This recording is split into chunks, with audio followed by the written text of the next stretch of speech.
Entramos a propiamente la entraña del curso, al tema quiz del curso que tiene que ver con los contratos, con la simulación y la discrepancia fiscal, ¿no?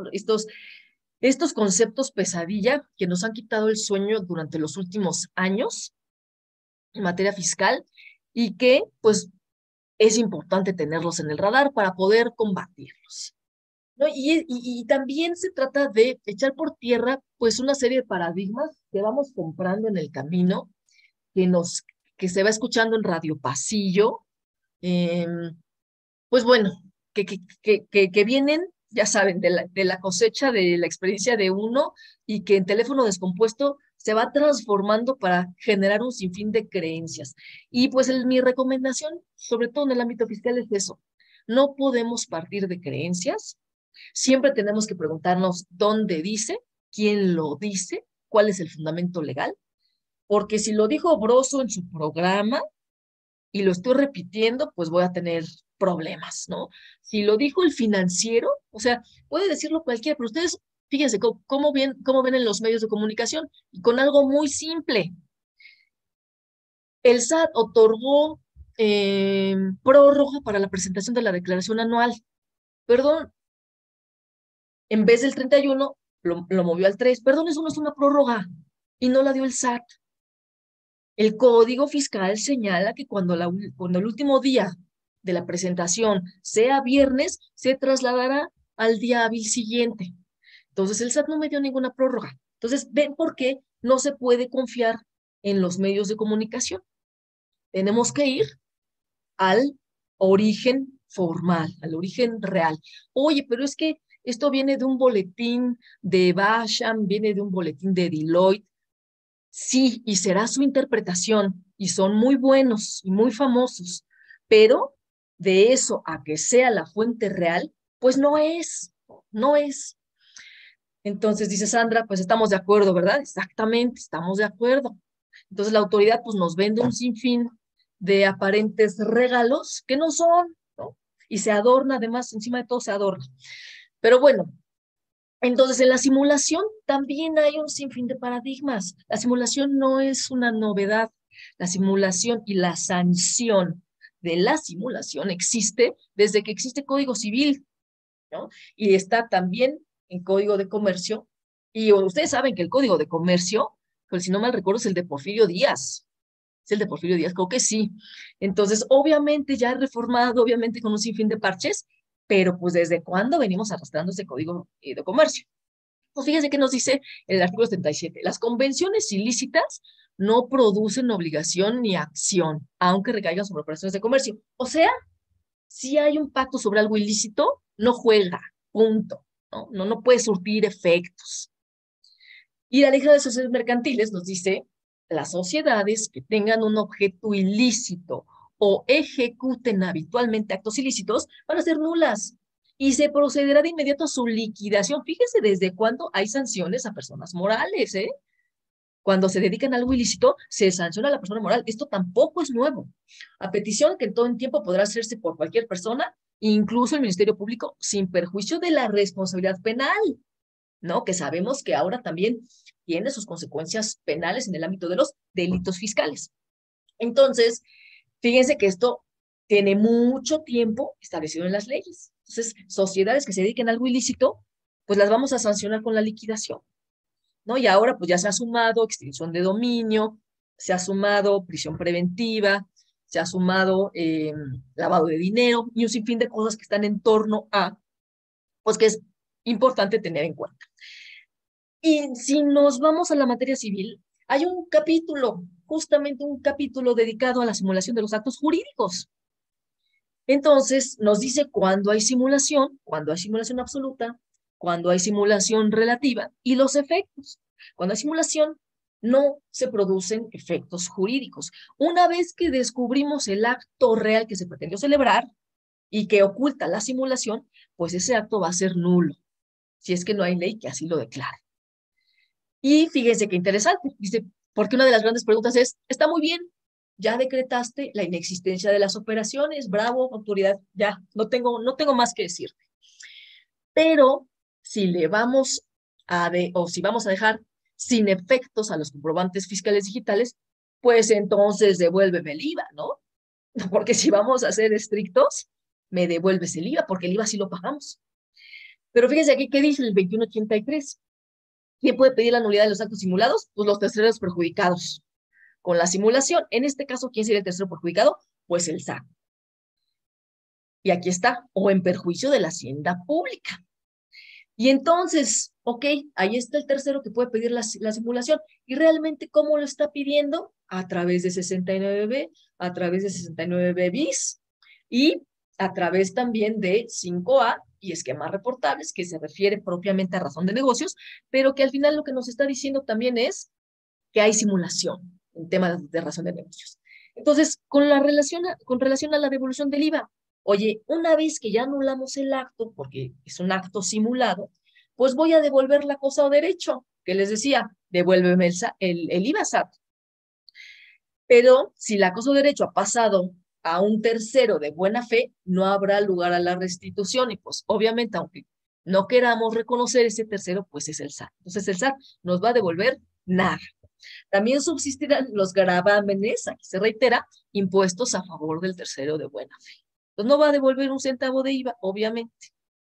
Ahí está el efecto de que prevalecen los efectos a favor del tercero de buena fe o los gravámenes que se hubieran impuesto. Ahora, hay que también formular aclaraciones respecto propiamente a qué es la simulación, cómo lo ha interpretado la autoridad y qué alcance debo darle. Porque la simulación, de pronto hablamos de operaciones simuladas, ¿no? Y cuando hablamos de operaciones simuladas, nos vamos directamente a ausencia de materialidad, o sea, 69B, operaciones inexistentes. Pero como ya les empecé a comentar, pues la ausencia de realidad o a la simulación, pues también está presente en la razón de negocios, en esta ausencia de negocios, que la autoridad pues pretende también ahora desconocer a través de presunciones. Entonces, ¿qué quiere decir esto? Pues que la simulación es un gran concepto general y que la materialidad y la ausencia de razón de negocios son manifestaciones de esa simulación, o sea, son tipos de simulación. Por lo tanto, la simulación puede ser mucho más amplia que solo las operaciones inexistentes y que solo la ausencia de razón de negocios. ¿Esto a qué nos lleva?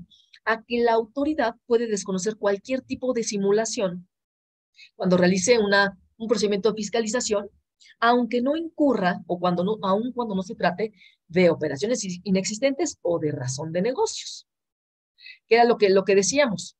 El ejemplo de los prestadores de servicios independientes que realmente son trabajadores, pues ahí no es que sea una operación inexistente, una operación ausente de razón de negocios, ¿no? Hay una simulación. Estás pretendiendo también eludir el cumplimiento de obligaciones laborales, dándole nombre o un nombre distinto a alguien que es tu trabajador. Ahora, también hay que distinguir que las operaciones inexistentes de conceptos como razonabilidad y razón de negocios. ¿Qué nos ha tocado ver? Que en ocasiones la autoridad inicia su procedimiento 69B y lo que realmente está poniendo en duda es razón de negocios o razonabilidad. Por ejemplo, nos revisa operaciones, ¿no? Y aquí hay una factura que dice gastos de administración, ya saben, esos conceptos genéricos en donde creemos que todo cabe, ¿no? Gastos de operación, 500,000 pesos. No, bueno, y eso a favor de una persona física. Bueno, ¿y esta persona física quién es, no? ¿O qué hace? Porque le hiciste durante todo el año un pago mensual de 500,000 pesos. O sea, pues, ¿qué administró? ¿Qué administró? ¿Gastos de administración o gastos de operación? Pues, ¿qué hizo? Y pues indagan, oye, ¿y esta persona qué? No, pues no tiene ni título, no tiene una profesión en particular. Pues entonces, ¿qué servicio te prestó? En primer lugar, pues el concepto de gastos de administración o gastos de operación, pues es totalmente ambiguo, ¿no? La autoridad no tiene ni idea de qué hizo esa persona. Luego, pues es una persona que carece de conocimientos especializados. Entonces dice, inexistencia de operaciones. ¿Cómo ven? ¿Jala o no jala? O decimos, no, pues sí, hay que regularizarnos. Vamos a pagarle las contribuciones porque, pues sí, es el jardinero, y no hacía nada. O se hacía, ¿no? O sea, ¿qué está cuestionando ahí la autoridad? ¿Materialidad? No, lo que está cuestionando ahí la autoridad es razonabilidad. ¿No le parece razonable que una persona que no tenga estudios pueda percibir 500,000 pesos al mes? Razonabilidad no es ausencia de materialidad. Si no le gusta que le pagues 500,000 pesos al jardinero porque te pone al día 30 hectáreas de jardín, ¿no? Y es muy bueno, solo porque no tiene un título, no quiere decir que la operación sea inexistente. Entonces, cuidemos eso, cuidemos que la autoridad realmente esté desconociendo materialidad y no se esté yendo por conceptos que no están incluidos en 69B o en discrepancia fiscal. Si no te gusta lo que le pago a mi personal, pues ese es asunto tuyo. Pero tú, lo único que tienes al menos que demostrar son las razones por las cuales concluiste que la operación no, no cuenta con materialidad. O sea, tendrás que demostrar que no cuento con personal, infraestructura, capacidad material para prestar o producir los servicios o productos que están eh, asentados en los comprobantes. Entonces, ojo, nunca perdamos de vista cuáles son las facultades de la autoridad al desconocer materialidad, al desconocer razón de negocios, porque a lo mejor sí vamos a pensar que no hay ninguna razonabilidad. Yo quiero remunerar al jardinero porque me cae bien, ¿no? Punto. Sí, no es razonable la operación. A lo mejor no tiene razón de negocios tampoco. Sí, autoridad, pero ¿qué crees? Pues te estás bañando fuera de la regadera, perdóneme la expresión. Si veniste a desconocer efectos por materialidad y me estás desconociendo razón de negocio y razonabilidad, perdón, no aplica. Inicia otro procedimiento, pero operaciones inexistentes, no. Por supuesto que, pues eso lo voy a tener que demostrar, ¿no? Pero no, no hay que permitir que la autoridad desnaturalice los procedimientos. 69 veces para desconocer materialidad. No traigas a colación razonabilidad, no traigas a colación razón de negocios, porque esa es otra historia.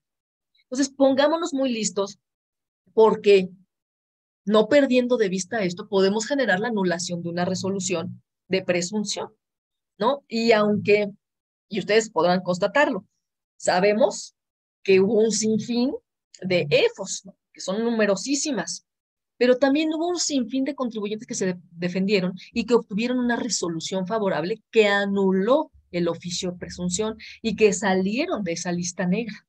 ¿Por qué? Pues porque la autoridad no acreditó debidamente, porque confundió, porque no se enfocó en lo que debía hacer y a lo mejor trajo, insisto, estos conceptos, razonabilidad, razón de negocios, cuando nada tienen que ver.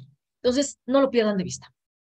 Ambos supuestos han generado la necesidad de dotar a la autoridad de establecer presunciones.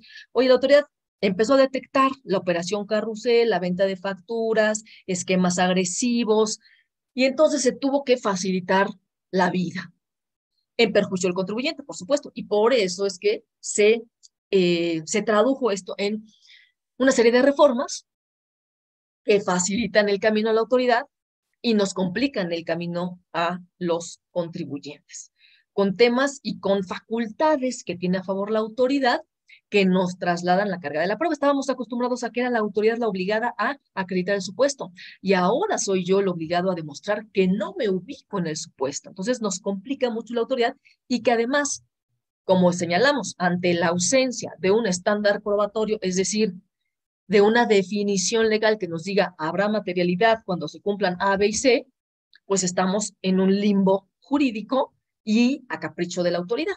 Entonces, estos esquemas de presunciones de discrepancia fiscal, pues le han permitido a la autoridad que en procedimientos que yo denomino sumarios, pues aumente o propicie el aumento de la recaudación, porque han habido ocasiones en las que, no obstante el contribuyente no se ubique en esos supuestos, realizó operaciones reales, prefiere pagar que hacer frente a todas las consecuencias que se vienen por 69B. Entonces, ocurre. Ahora, ¿qué tiene que ver la simulación con la discrepancia fiscal y los contratos? Pues bueno, obviamente si se simulan actos jurídicos, ello nos va a llevar a la existencia de ingresos no declarados que finalmente se pueden traducir en discrepancia fiscal para las personas físicas. Y a la vez, aún así, si documento correctamente, puedo celebrar convenios que respalden operaciones reales y congruentes, pero que al final pudiera ser consecuencia también de un procedimiento paralelo. El punto es que si yo cumplo con requisitos, que si yo preparo documentación correcta, congruente con operaciones, congruente con pagos, congruente con facturación, pues le voy cerrando el camino a la autoridad fiscal para que pueda formular alguna presunción o iniciar, bueno, iniciar lo puede iniciar, pero no concluirá de forma exitosa un procedimiento de discrepancia fiscal. Entonces, esa es la relevancia que tienen los contratos, poder vestir correctamente una operación para cerrarle el camino a la autoridad, a efecto de que pretenda desconocer consecuencias de operaciones o realidad de operaciones o bien ingresos no declarados. Lo cierto es que también debemos estar conscientes que pues estamos sujetos a una vigilancia permanente.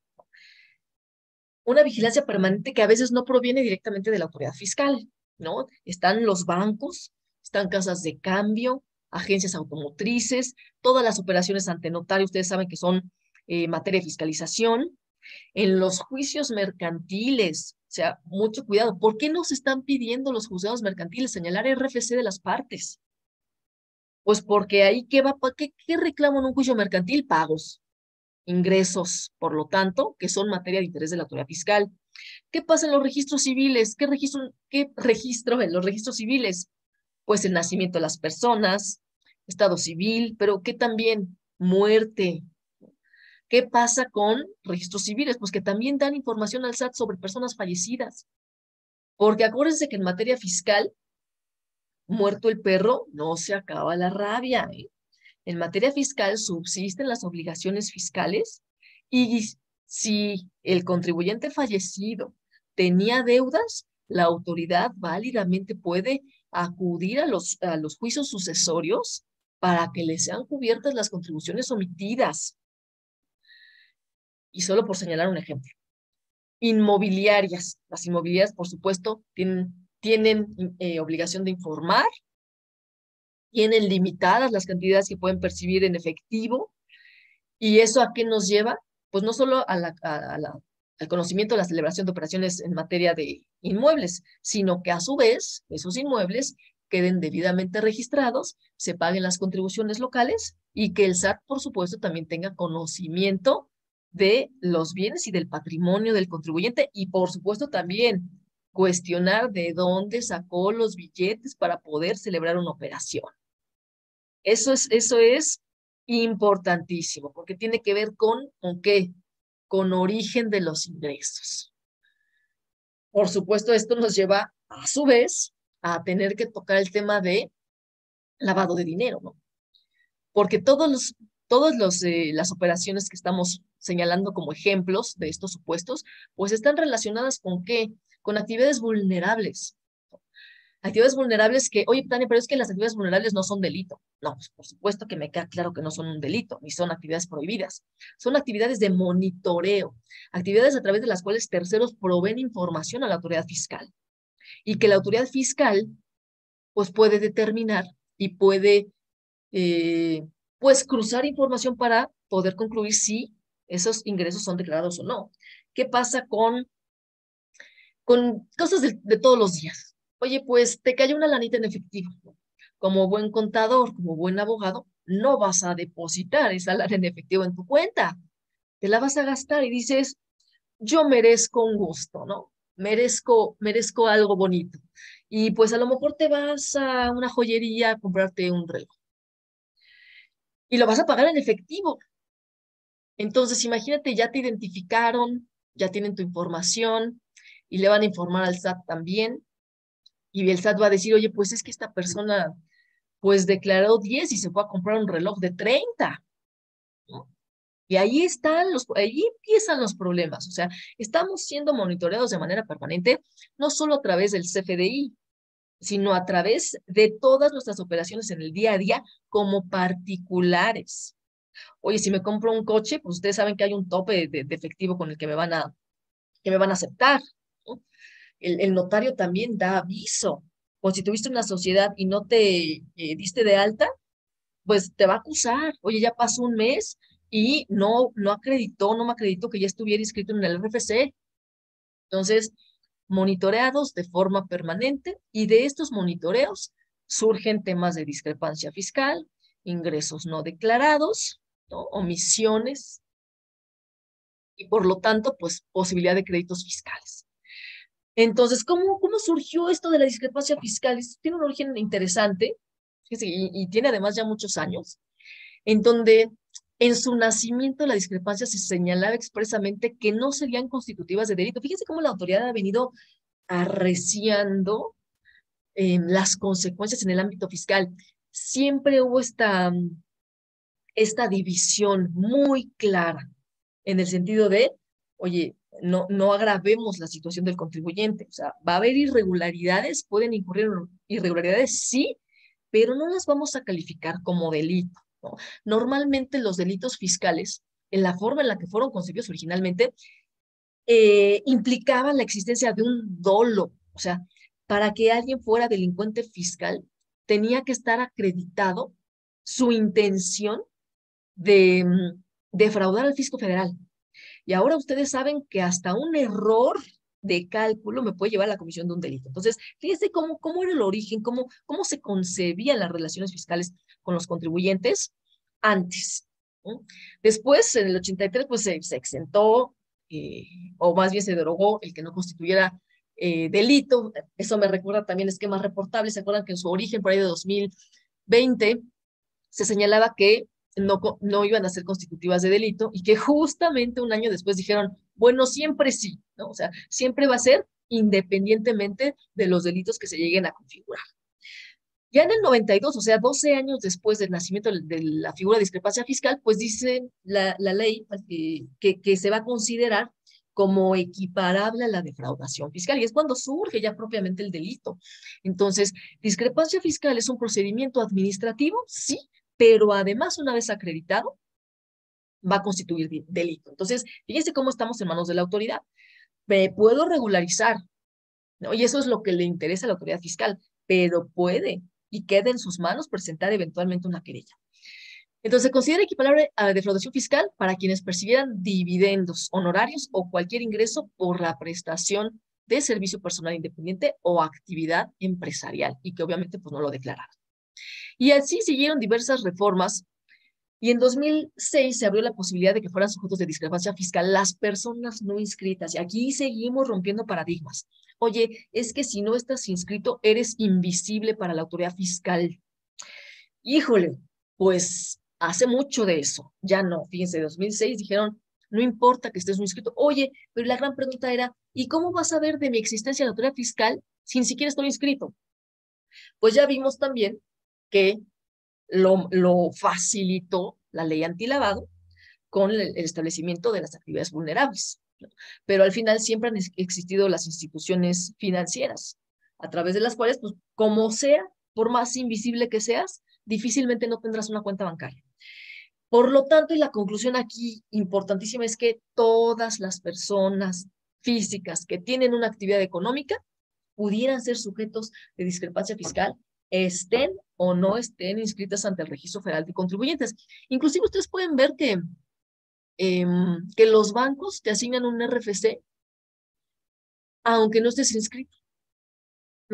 A veces no coincide, ¿no? Y a lo mejor lo intentas buscar en el sistema y el SAT no lo va a reconocer, pero tienes asignado por lo menos una clave de la propia institución financiera. Entonces, pues sí, ¿cuál es la pregunta? ¿Cómo voy a fiscalizar a personas no inscritas si no conozco su domicilio, si no sé dónde están, si no sé qué ingresos tienen? Pues sí, ahora sí sé qué ingresos tienen, ahora sí sé dónde están, ahora sí sé dónde las puedo encontrar. Entonces, si tienen bienes y tienen cuentas bancarias, son perfectamente visibles. Por lo tanto, invisibles ante la autoridad fiscal, difícilmente. Y eso justamente gracias a la ley antilavado, que es la ley para la prevención e identificación de operaciones con recursos de procedencia ilícita y los reportes del sistema financiero mexicano.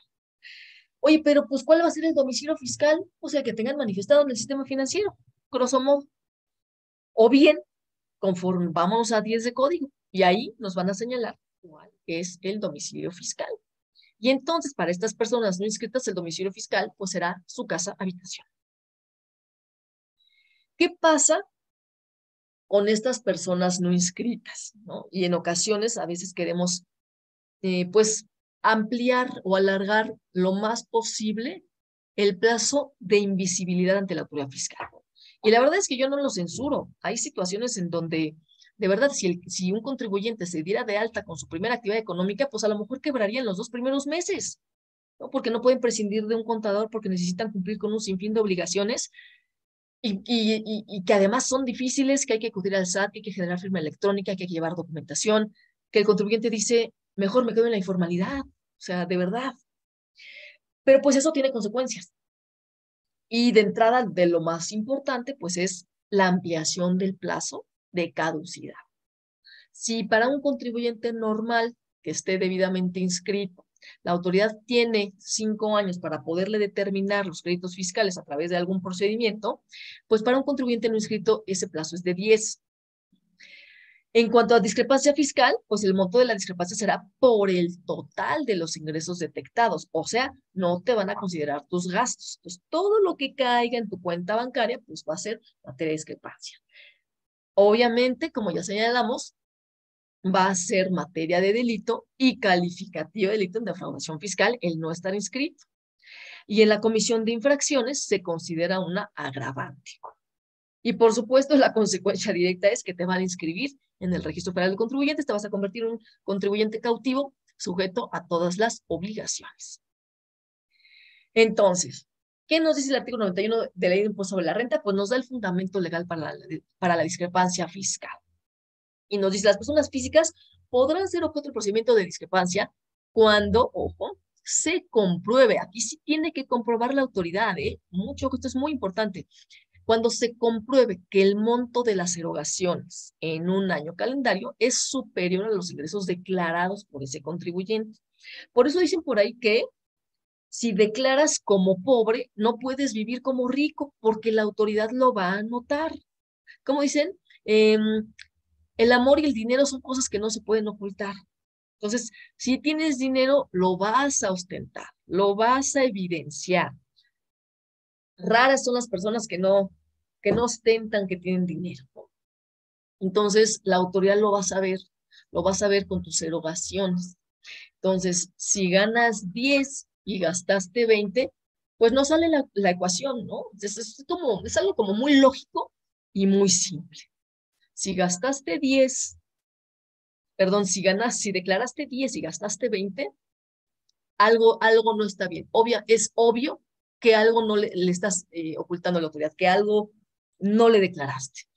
Entonces, por supuesto que es muy fácil con esa simple ecuación decir, pues aquí hubo defraudación fiscal, aquí hubo ingresos omitidos, o sea, aquí hay recursos que el contribuyente no declaró. Oye, pues que puede ser a través de préstamos, que puede ser a través de una herencia, sí, que puede ser a través de un donativo, sí, que se pudo haber sacado la lotería, sí, también, ¿no? Pero acuérdense que también en cuanto a ese tipo de ingresos se refiere, pues hay que dar aviso, porque si no das el aviso, entonces se convierten en ingresos omitidos. Esto es una consecuencia muy fuerte, el no dar aviso cuando tengas ingresos por donativos, por premios, me falta uno.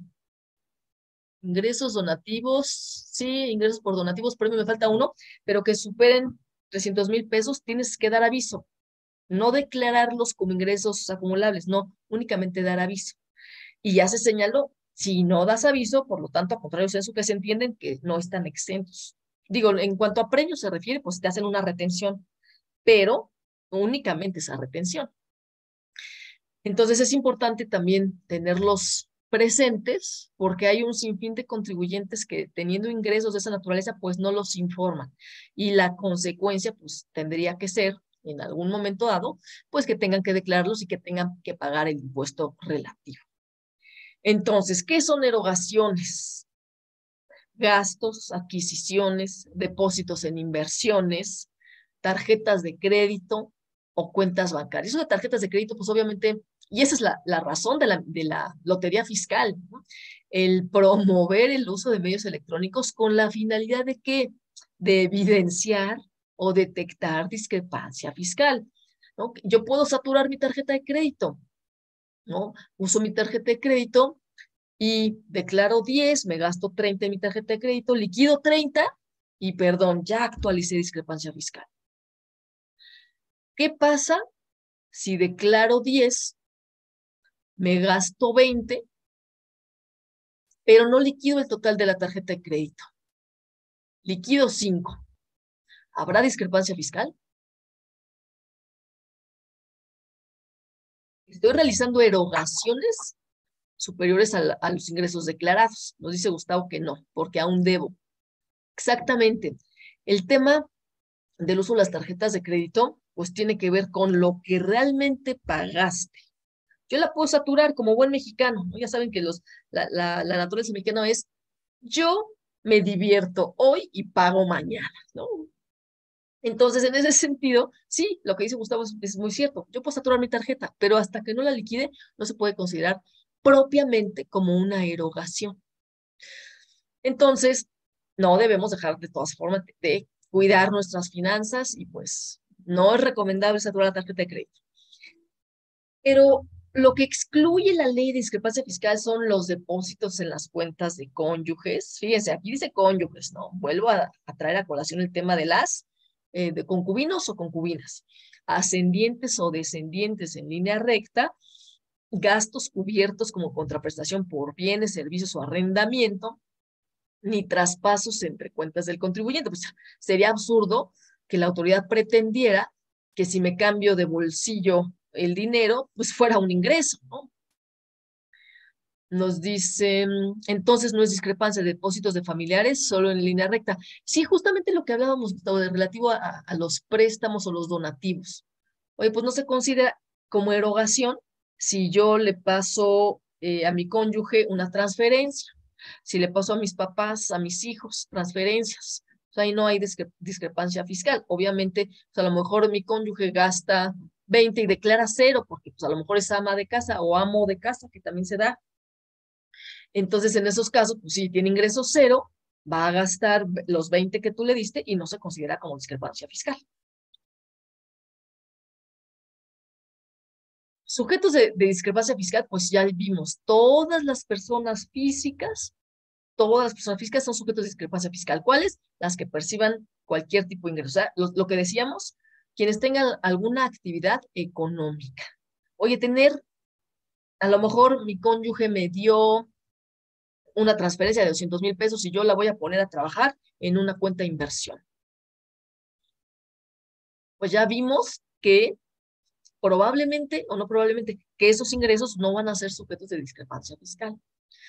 Pero no deja de ser una actividad económica. Entonces, salarios, actividad empresarial, el entonces régimen de incorporación fiscal, que bueno, todavía subsiste para muchos, la enajenación de bienes y prestación de servicios vía plataformas, el arrendamiento, cualquier actividad económica es materia de discrepancia fiscal, realizado por personas físicas. Nos dice David, en estos casos, depósitos al cónyuge o descendientes en línea recta, vale la pena el concepto que pongas la transferencia para que el SAT no suponga lo que no es. Sin duda, David, sin duda. Sin embargo, considerando que al final tenemos perfectamente identificado quién es el titular de la cuenta de origen y qué carácter tendría el destinatario con un acta de nacimiento, por ejemplo, pues con eso bastaría también para desincentivar o más que desincentivar, pues desvirtuar la pretensión de la autoridad. Pero bueno, agregar un concepto, pues no está de más y no sobra, también ayuda. Acuérdense que en todo esto, todo ayuda, todo suma. Entonces, entre más elementos tengamos, pues mejores condiciones para la defensa tendremos en caso de alguna controversia.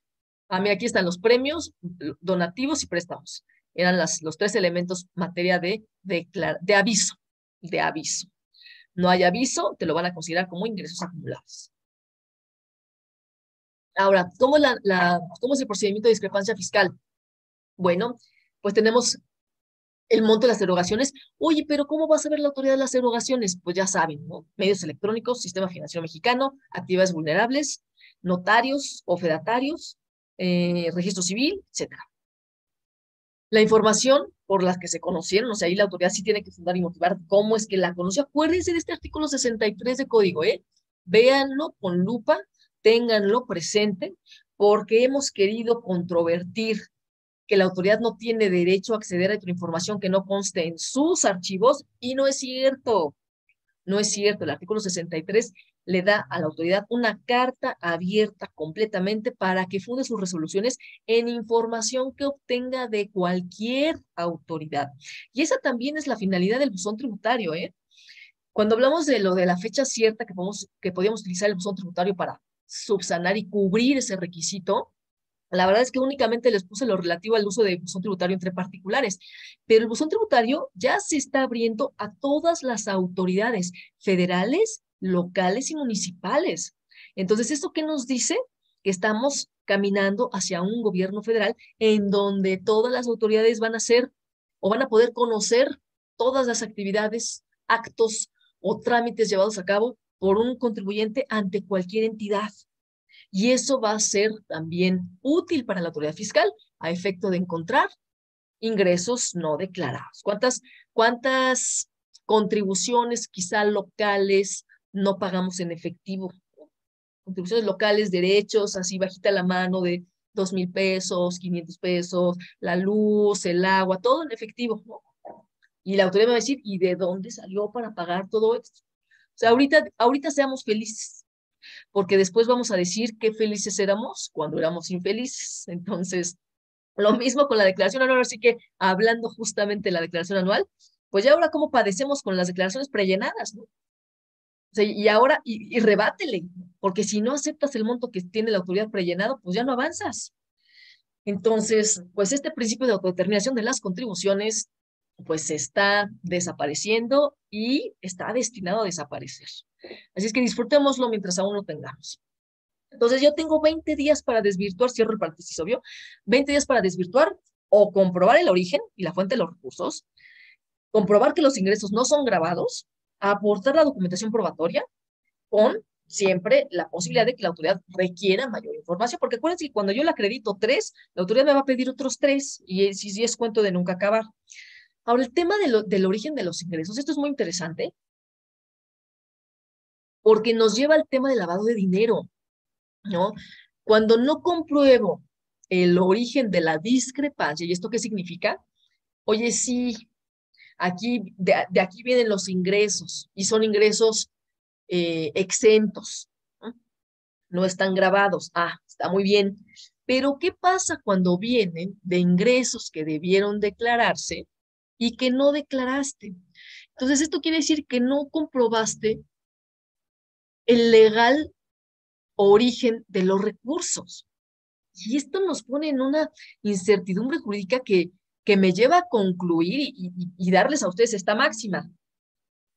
Gastar dinero no declarado es lavado de dinero para la autoridad fiscal. Oye, no, ¿cómo?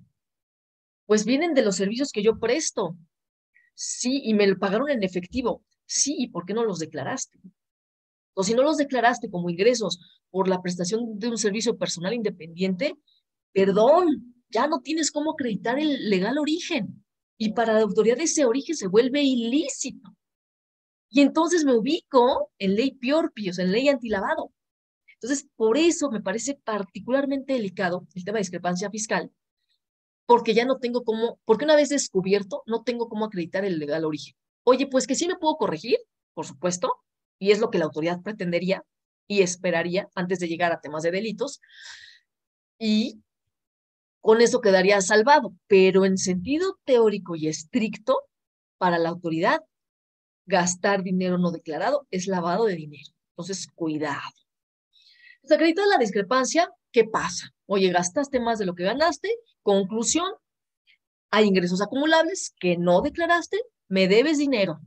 Entonces va a formular una liquidación. Fíjese qué interesante que este no es un procedimiento de fiscalización, pero sí un procedimiento a través del cual la autoridad puede determinar créditos fiscales, ¿no? Fuera del procedimiento de fiscalización. Para mí esto es un procedimiento sumario, en donde tienes una garantía de audiencia para poder desvirtuar, acreditar el legal origen, pero rapidito, ¿eh? No es un procedimiento de fiscalización y puedes tener un crédito fiscal. Entonces ahí Lo único que tengo que hacer en un procedimiento de discrepancia fiscal es comprobar el origen de los ingresos, comprobar que dichos ingresos no están grabados o bien corregirme. Conductas de riesgo que como personas físicas podemos tener, pues los préstamos, premios y donativos que no declare, recibir depósitos en efectivo que no declare, los gastos en tarjetas de crédito mayor a los ingresos, depósitos a cuentas de familiares y amigos, ¿no? Porque, ¿qué ocurrió, yo tenía? ¿Pero qué no habíamos dicho que eso no es materia de discrepancia? Sí, pero ¿qué puede ocurrir y qué me ha tocado ver en la práctica? Oye, no me te vamos a dar un bono, pero te lo queremos pagar en efectivo, ¿no? Porque, pues, si no, entonces tenemos que hacer retenciones. No, no, no, no, no, nos cayó el lana en efectivo, te queremos pagar un bono. Oye, pero no me lo deposites a mí, deposítaselo a mi esposa, deposítalo en la cuenta de mi hijo. Ya estamos metiendo en problemas a la familia.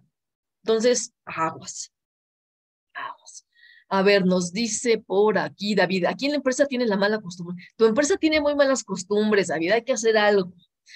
Sacar cheques a nombre del mensajero y este los cobra para pagar tenencias, gastos, todo comprobado, tal cual.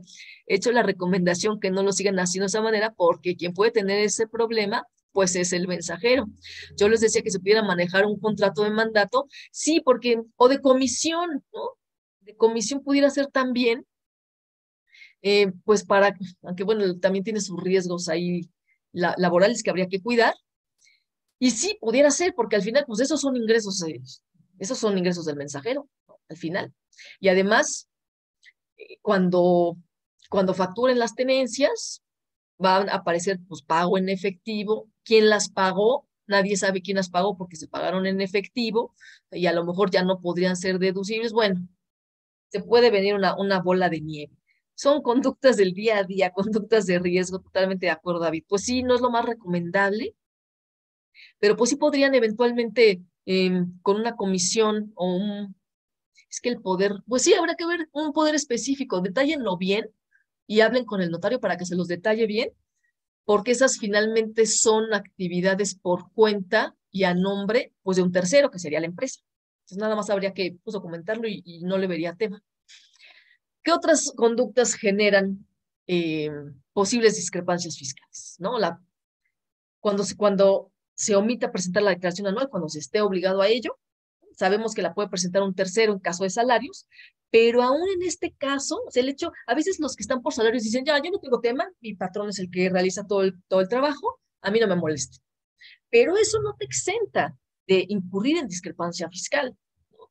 ¿Por qué? Pues porque también la autoridad parte del hecho de que solo tiene salarios.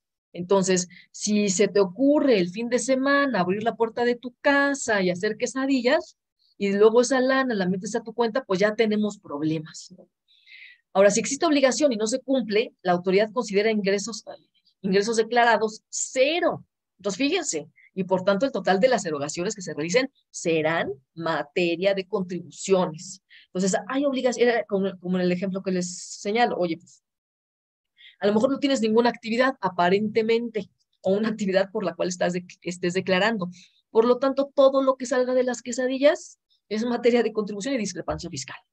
Entonces hay obligación, pero en este caso concreto, y ahorita que estamos justamente en declaraciones anuales, ¿qué va a pasar? No presentas la declaración anual y aquí hay una consecuencia importante de no presentar la declaración anual. Si no presentas la declaración anual, los ingresos son cero.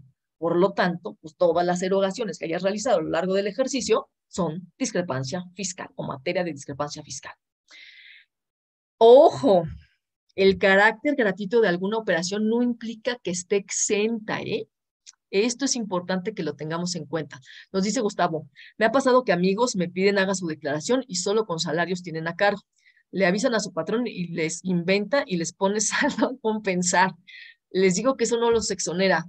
Sí, exactamente. Al final la declaración anual, o sea, el hecho de que tu patrón haya incurrido en error, no significa que tú estés obligado a reiterar ese error. No sé si a lo mejor con eso sí estoy entendiendo bien tu comentario, Gustavo. O sea, exactamente. Entonces, yo entiendo que la idea de decirle al patrón, oye, tú no presentes mi declaración, yo la voy a presentar, es justamente para hacer deducibles los gastos personales y que podamos generar un saldo a favor. Entonces, sí, la idea de presentar declaración anual no me exonera de los errores en los que haya incurrido el patrón, tal cual. Entonces, esto como también lo hemos visto relativo a las operaciones gratuitas, como la donación, como la cesión de derechos, pues son enajenación. Por lo tanto, otra vez, el nombre del contrato no genera per se la gratuidad. O sea, si es un contrato gratuito como una donación, por sí mismo, el que sea gratuito no lleva a la conclusión de que sea una operación exenta de contribuciones. Nos dice también Gustavo, otros tienen mitad de sueldo en nómina y la diferencia se los depositan en otra cuenta y comenté que podría tener discrepancia. Ahí no sería responsabilidad del patrón, ya que omite pagar el 100% vía nómina. Sí, aquí hay otro paradigma, Gustavo, importante que lo hayas comentado, el hecho de que crean que las cuentas personales no son materia de fiscalización, ¿no? Oye, no, Tania, como va a ser sin factura, deposítame en mi cuenta personal, ¿no? O sea, me río 2 horas, no sé por qué no entienden que todas las cuentas son materia de fiscalización, que todas las cuentas la autoridad o las entidades financieras informan al SAT de manera sistemática, ya no media requerimiento. Y acuérdense que hay estos llamados informes de operaciones relevantes, preocupantes y trascendentes. Si tienes un comportamiento y de pronto recibes, no sé, tu comportamiento es de 20,000 pesos mensuales y de pronto te cae un depósito de 100,000, de 200,000, eso es una operación relevante que va a informar al sistema financiero al SAT para efectos de discrepancia, ¿no? ¿Lo declaró? ¿No lo declaró? Tienes un comportamiento normalmente estable y esos picos son materia de informe. Entonces, ya para hacer este tema de las conductas que originan discrepancia en materia de actos gratuitos, ojo, el hecho de que sea un contrato por naturaleza gratuito o que no pactes una contraprestación no significa que esté exenta. El hecho de que no haya flujo de efectivo no significa que esté exenta y que no tengan efecto económico. Cuidado con esto, muy importante en materia de contratos. Entonces, a veces veo gente que dice, vamos a celebrar mejor un contrato de donación de acciones para que no tenga efecto fiscal. No, señores, la donación es una enajenación, ¿no? Y si la donación que celebraste no está dentro de los exentos del 109, mi amigo, es una operación grabada, ¿no? Entonces, cuidado con eso. O cesión de derechos y no le ponemos contraprestación, lo mismo, es una enajenación y ahí alguien se benefició, punto. Entonces, hay un ingreso para alguien, que es materia de declaración. Consecuencias penales, pues ya lo vimos, es una equiparación a defraudación fiscal o defraudación fiscal propiamente, y por lo tanto, pues me puede llevar al llamado concurso de delitos. ¿Qué significa este concurso de delitos? Pues que con una sola conducta puedo generar o configurar 2 o más delitos. Y pues ahí ya hay penas privativas de la libertad. Y como habíamos estado señalando, oye, pues la discrepancia fiscal y el lavado de dinero, pues están muy juntitos, están peligrosamente juntos, justamente por la previsión que hizo Código Fiscal y el 108 de Código Penal en cuanto a que se presumirá cometido el defraudación fiscal cuando haya lavado de dinero. Esto también rompió paradigmas a nivel jurisdiccional y penal porque jamás se había aceptado presumir la comisión de delitos.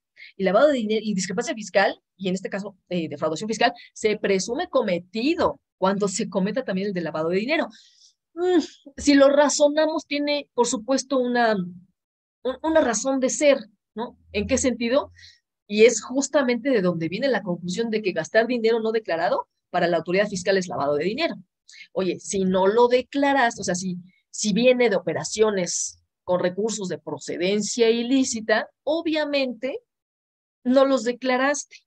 Y como no los declaraste, pues entonces se entiende que también hay defraudación fiscal. Entonces, en cuanto al origen de los recursos, ¿cuál sería el origen de los recursos no declarados? Pues es totalmente incierto. ¿Por qué? Porque no los declaraste. No los declaraste como ni compraventa, ni adquisición, ni prestación de servicios. O sea, no los declaraste. Por lo tanto, el origen será imposible de comprobar. Imposible. Por eso es que les digo que está este gran riesgo de que para criterio de la autoridad, pues todo ingreso no declarado se convierta en pues lavado de dinero. Con esto cerraríamos este tercer tema, este tema 3,